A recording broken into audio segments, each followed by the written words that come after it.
Aravalli hills में खनन से जुड़े मामले पर सुप्रीम कोर्ट में आज सुनवाई होगी। चीफ जस्टिस की अगुवाई में 3 जजों की बेंच इस मामले को सुनेगी। ये मामला खनन गतिविधियों, पर्यावरणीय प्रभाव और अरावली क्षेत्र की संरक्षण सीमा से जुड़ा हुआ है। उम्मीद की जा रही है कि कोर्ट इस पर संबंधित एजेंसियों और राज्यों से जवाब मांगेगा, जबकि पर्यावरण संरक्षण और विकास के बीच संतुलन का मुद्दा एक बार फिर प्रमुख रूप से सामने आया है।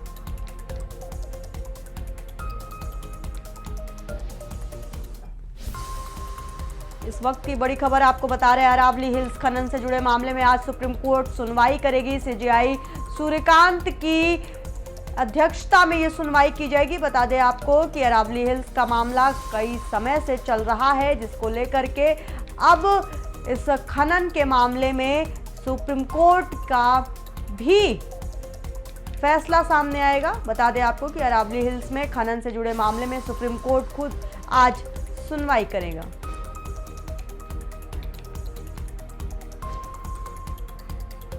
चलिए लेके चलते हैं अब आपको उत्तर प्रदेश के उन्नाव की तरफ। उन्नाव रेप केस में पूर्व विधायक कुलदीप सिंह सेंगर की उम्र कैद की सजा को दिल्ली हाई कोर्ट ने निलंबित कर दिया था। उस फैसले के खिलाफ सीबीआई की अपील पर सुप्रीम कोर्ट में आज सुनवाई होगी। ये मामला 2017 का है, जिसमें कुलदीप सिंह सेंगर पर नाबालिग के साथ दुष्कर्म का आरोप साबित हुआ था और 2019 में उन्हें उम्र कैद की सजा सुनाई गई है।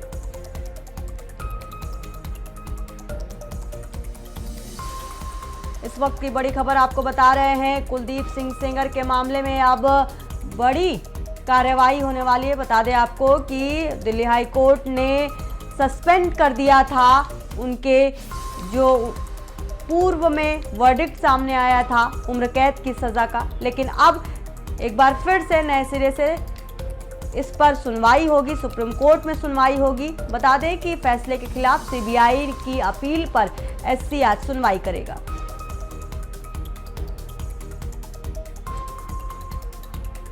उन्नाव रेप केस से जुड़ी बड़ी खबर आपको बता रहे हैं। उन्नाव रेप केस में आज इस पूरे मामले में सुप्रीम कोर्ट अपनी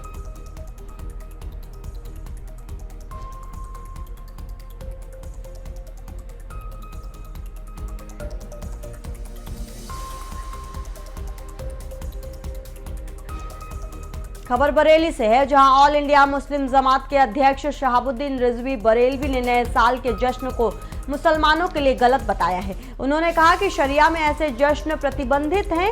मौलाना ने कहा कि इस्लाम में नया साल मुहर्रम के महीने से शुरू होता है, जनवरी से नहीं।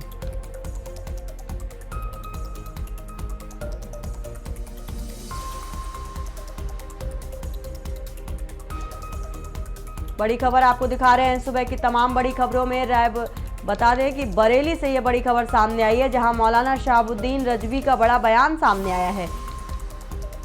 बरेली नए साल का जश्न मनाया जाता है, वो मनाना जायज है नाजायज।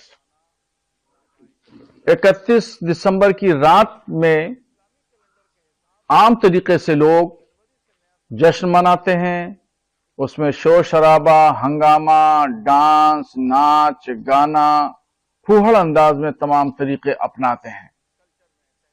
तो मैं इस सिलसिले में शरीयत इस्लामिया का हुक्म बता रहा हूं कि ये लहवो लईब है और लहवो लईब शरीयत में नाजायज है। ये इस तरीके से नए साल का जश्न मनाना नाजायज है, इसलिए कि इस्लामी कैलेंडर के हिसाब से जनवरी से नया साल शुरू नहीं होता। इस्लामी कैलेंडर के हिसाब से नया साल मुहर्रम महीने से शुरू होता है। ऐसे ही हिंदू कल्चर में, तहजीब में चैत से नया साल शुरू होता है। तो जनवरी का महीना ना मुसलमानों के जश्न मनाने का है और ना हिंदुओं के जश्न मनाने का महीना है। तो नाच गाना, डांस करना, फुहड़बाजी करना, फजूल खर्ची करना, ये तमाम चीजें जो हैं वो शरीयत की रोशनी में नाजायज हैं। मैं तमाम मुस्लिम नौजवान लड़के और लड़कियों से यही अपील करूंगा कि वो नए साल का जश्न न मनाएं, चूंकि ये नाजायज है और ये यूरोपियन कल्चर है और इसकी इजाजत इस्लाम नहीं देता है।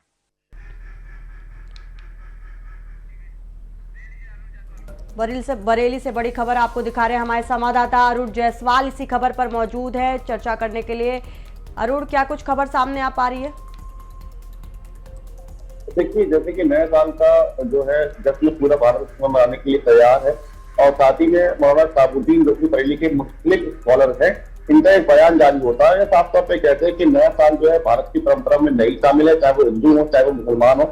मुसलमानों का जो नया साल है वो मोहर्रम से आता है, हिंदुओं का जो है चैत से आता है। तो उन्होंने यूरोपियन कंट्री का जो त्योहार है उसको बताया गया है कि क्रिश्चियन लोग इस त्योहार को मनाते हैं और भारत के जो भी लोग इस तरह का जश्न मनाते हैं वो कहीं ना कहीं फजूल खर्ची करते हैं और शोर मचाते हैं, हुड़दंग करते हैं, कहीं ना कहीं हंगामा करते हैं। तो उन्होंने साफ तौर पर कहा कि मुस्लिम शरीयत में कहीं भी इसको इजाजत नहीं दी गई है कि आप इस तरह के कोई भी जश्न मनाएं और फिलहाल इस पर फतवा जारी करते हुए उन्होंने और हिंदुओं को भी इन्होंने एक नसीहत के तौर पर राय दी है कि आप लोग भी इस तरीके का कोई त्योहार ना मनाएं, क्योंकि आप लोग का जो त्योहार है वो चैत महीने में होता है नए साल। तो कहीं ना कहीं उन्होंने ये अपनी प्रतिक्रिया जारी करते हुए बताया गया है कि फिलहाल इस तरीके से कोई भी आप हुड़दंग वाला जो त्योहार है, जो जश्न है, वो ना मनाएं। जी अरुण, मौलाना के इस बयान के बाद अब आमजन में किस तरीके की प्रतिक्रियाएं सामने आ पा रही हैं? देखिए, मैं अगर आमजन की बात करूं तो आमजन इस तरीके की बयानबाजी से अब कई तरीके से उठ चुका है और इस तरह की बयानबाजी हमें हर बार देखने को मिलती है। लेकिन इस तरह की जो फतवे होते हैं, जो मौलाना बातें करते हैं, उनकी बातों को लोग नहीं मानते हैं। और देखिए, नए साल का जश्न है, उसकी पूरी तैयारी बरेली शहर ने कर रखी है। यहाँ पर कई सारे ऐसे मैरिज हॉल है, कई सारे ऐसे जो रिजॉर्ट है, उन लोगों ने तैयारी कर रखी है। बाकायदा यहाँ पर सोशल मीडिया पे ऐड चल रहे हैं, तो काफी सारी तैयारियां हैं कि 31 तारीख को यहाँ पर पार्टियां होनी है। उसमें साफ तौर पर दिखाया जा रहा है किस तरह से डीजे का इंतजाम किया गया है, लोगों के डांस का इंतजाम किया गया है और कहीं कहीं जगह पर तो। बहुत शुक्रिया अरुण तमाम जानकारी देने के लिए। इस वक्त की तमाम बड़ी खबरें दिखा रहे हैं आपको। अगली बड़ी खबर रायबरेली से आ रही है, जहां शिवगढ़ सामुदायिक स्वास्थ्य केंद्र का वीडियो वायरल होने के मामले में कार्रवाई शुरू हो गई है। सीएचसी अधीक्षक की पत्नी और स्टाफ नर्सों द्वारा परिसर के अंदर फिल्मी गाने पर डांस करते हुए रील बनाने का वीडियो सामने आने के बाद स्वास्थ्य विभाग सक्रिय हो गया है। मरीजों को छोड़कर रील बनाने के आरोप में अधीक्षक प्रेम शरण ने कड़ी कार्रवाई करते हुए सभी 5 कर्मचारियों का 1 दिन का वेतन काटने का आदेश जारी कर दिया है। वीडियो वायरल होते ही स्वास्थ्य विभाग में हड़कंप मच गया है।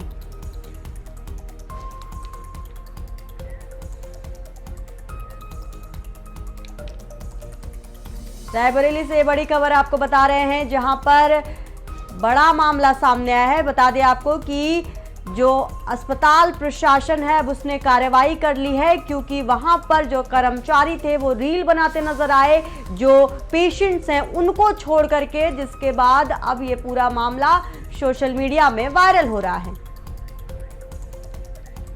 सुप्रीम कोर्ट के आदेश पर हो रहे वन भूमि के सर्वे के विरोध में ऋषिकेश में स्थानीय लोगों ने जमकर बवाल काटा है। प्रदर्शन कर रही भीड़ ने हरिद्वार हाईवे और रेल मार्ग को भी जाम कर दिया। इस वक्त की बड़ी खबर ऋषिकेश से बता रहे हैं आपको, सुप्रीम कोर्ट के आदेश पर हो रहे वन भूमि के सर्वे के विरोध में ऋषिकेश में स्थानीय लोगों ने जमकर बवाल किया है। प्रदर्शन कर रही भीड़ ने हरिद्वार हाईवे और रेल मार्ग को भी जाम कर दिया और भारी भीड़ रेलवे ट्रैक पर जमा हो गई। लोगों को हटाने के लिए पुलिस ने हल्का बल प्रयोग किया। इसके बाद हालात और बिगड़ गए और भीड़ ने पुलिस टीम पर पथराव कर दिया, जिससे कई पुलिसकर्मियों को चोटें आई हैं। पथराव में रेलवे की परिसंपत्तियों को भी नुकसान पहुंचा है। प्रशासन ने हालात पर कड़ी नजर बना रखी है। तनाव को देखते हुए अतिरिक्त सतर्कता बरती जा रही है और क्षेत्र में पुलिस बल तैनात किया गया है, ताकि किसी भी तरह की कानून व्यवस्था की स्थिति पैदा ना हो।